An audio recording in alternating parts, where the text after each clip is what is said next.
Other than that, I think I'm going to turn it over to the Chancellor for his report. I'd like to say over the past couple months, a lot of you know there have been several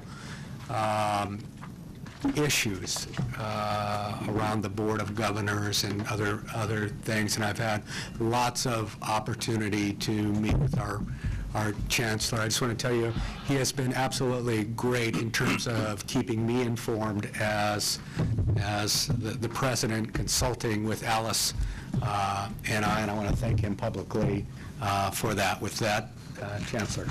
Okay. Well, I'd like to comment on what a wonderful program we had this morning, and I think all of us are energized. And I'd like to recognize somebody whom I worked with very closely on it, Paige Dorr, standing back there.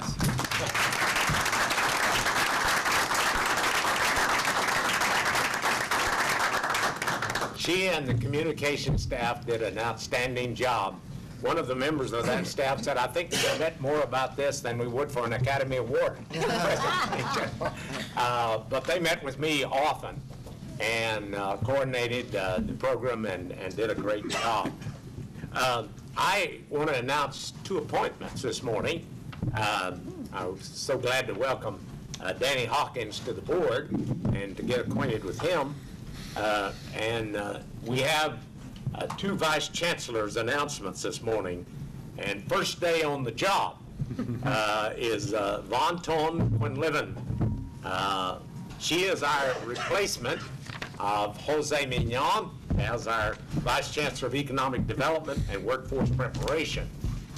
She comes with a very impressive resume. I won't go into all the details, but she was in charge of workforce development at Pacific Gas and Electric, served there as assistant to the president, serves on many important boards, including the Campaign for College Opportunity.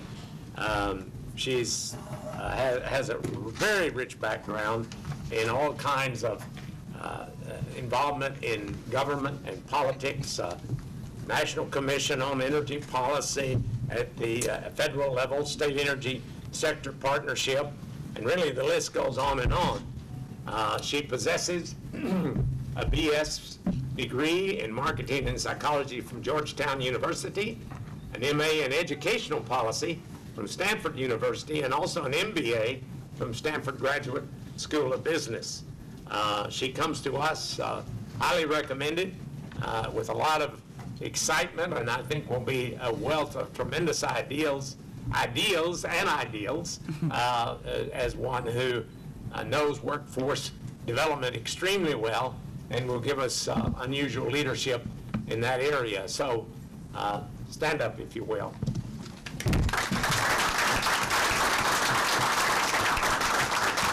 So this is the first day on the job. We also are today announcing the appointment of a new Vice Chancellor of Communications, Paul Feast. Paul was part of the Schwarzenegger administration, Undersecretary of Labor and Workforce Development Agency, and the Chief Deputy Cabinet Secretary from 2007 to the present. Now, but he has a very rich media background. He was the bureau's chief, the Capital Bureau chief for the San Francisco Chronicle from 1999 to 2007, and before that, he worked for the Stockton Record as their Metro editor. He possesses a journalism degree and has done study abroad. And he will be coming on board on January 25th. We lost 2 very capable people in Jose Mignon and Terry Carvall.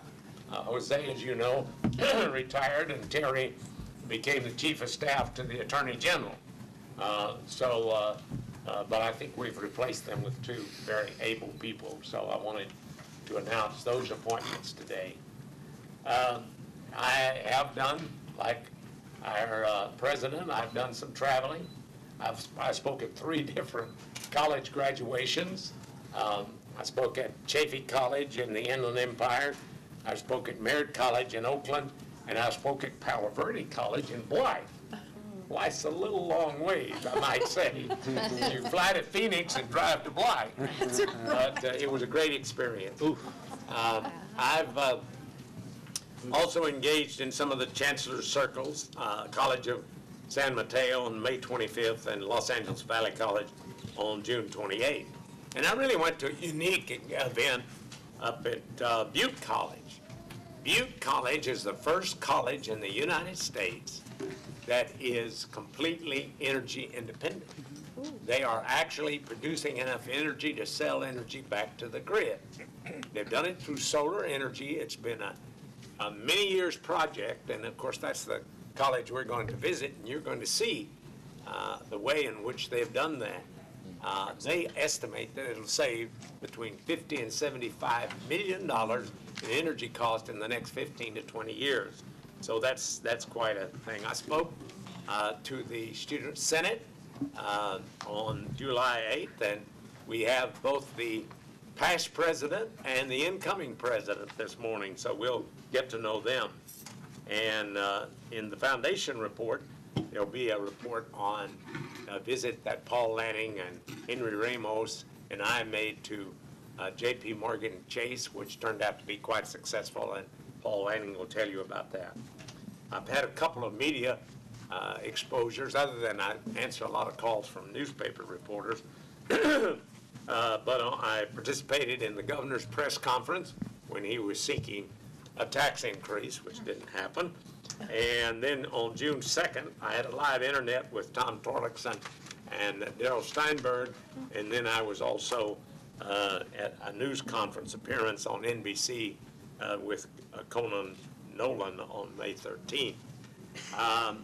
We're going to hear a lot about budget and legislation today. And of course, I've been active on that front, and we're fortunate to have two superior vice chancellors who have done a lot of work, and they'll talk to you about that. We continue working on the Student Success Task Force. In fact, Wednesday and Thursday of this week, we'll be working 2 days, full days, on many recommendations on the Student Success Task Force. And of course, there are a couple of members of this board that are on that task force. We have Manuel Baca and Peter McDougall, who chairs it. And I've provided you information on details concerning the foundation and Compton College, and also some action items that we'll act on a little bit later today. I would say that I had a conversation with Janethia Hudley Hayes from Compton College, and she's going to send in a report, and I will take that report and share it with the board when it comes in. And so I've tried to keep you well informed on those kinds of events. And as Scott mentioned, he and I have had extensive conversations about these matters. That pretty well concludes my chancellor's report, unless there's a question by any members of the board about any one of these events or anything. You did mention the new Vice Chancellor for Communications was going to start January 27th, but I think you meant July or 25th? That's exactly what I meant. Okay. I'm glad you're able to read my mind. July 25th. You're right. It's July 25th. July 25th. So I'm sorry that Much better. You say, if he's been active since January 25th, we haven't seen him around. But he will come on board on Thank you. July 25th. And as I said, Vaughn has come on board, and I think you'll enjoy getting to meet her, and I'm sure she'll have some things to share with us in later meetings, because she's very action-oriented. So we'll look forward to those kind of reports. Any comments or questions for the Chancellor? Seeing none.